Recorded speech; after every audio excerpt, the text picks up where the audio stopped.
Асосгузори сулҳу ваҳдати миллӣ Пешвои миллат, Президенти Ҷумҳурии Тоҷикистон муҳтарам Эмомалӣ Раҳмон дар маркази ноҳияи Ховалинги вилояти Хатлон инчунин майдончаи хурди варзишиеро ки дар масоҳати 800 метри мураббаъ бунёд ёфтааст, мавриди истифода қарор доданд. Тавре иттилоъ дода шуд иншооти мазкур аз ҷониби Федератсияи футболи Тоҷикистон ба ифтихори ҷашни 30-солагии истиқлолияти давлатии Ҷумҳурии Тоҷикистон бо ҷалби зиёда аз 20 нафар сохтмончиёни маҳаллӣ сохта шудааст. Иншооти варзишӣ дар маркази ноҳият барои бозии футбол пешбинӣ гардида, дорои беҳтарин шароит барои ин бозӣ мебошад. майдончаҳои хурди футбол ба хотири ташаккули тарзи ҳаёти солим, оммавӣ гардидани варзиш ва пеш аз ҳама дарёфти чеҳраҳои нав дар риштаи футбол ки дар Ҷумҳурии Тоҷикистон сол то сол рушд карда истодааст, нақши бағоят муҳим дорад. мо ҷавонон ва варзишгарони вилояти Хатлон аз чунин як тӯҳфаи арзишманди пешвои муаззами миллат хеле рӯҳбаланд гардида кӯшиш мекунем ки ҷиҳати устувор нигоҳ доштани сиёсати имрӯзаи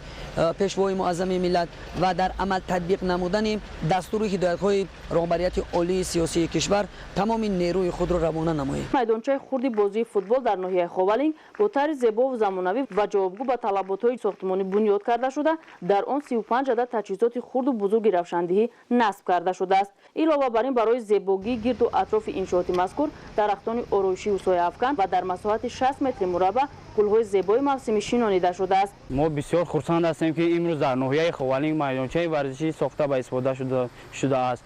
мо миннатдории худро ба пешвои муаззами миллат муҳтарам Эмомалӣ Раҳмон мерасонем. мо ваъда медиҳем ки дар оянда дар соҳаи футбол яке аз бозингарони хуби ҳамин Тоҷикистон шуда номбардори ҳамин ватани азизамон мегардем. зимни шиносоӣ бо иншооти мазкур пешвои миллат муҳтарам Эмомалӣ Раҳмон ба сифати корҳои сохтмонӣ баҳои баланд дода, мавриди истифода қарор гирифтанашро барои наврасону ҷавонони маркази ноҳияи Ховалинг беҳтарин тӯҳфа арзёбӣ карданд. роҳбари давлат аз насли ояндасози кишвар ва варзишгарони ноҳия даъват ба амал оварданд ки аз чунин имкониятҳои фароҳамовардаи давлату ҳукумати Ҷумҳурии Тоҷикистон васеъ истифода намоянд то ин намуди варзиш дар ҷумҳурӣ рушди ҳамаҷониба пайдо намояд.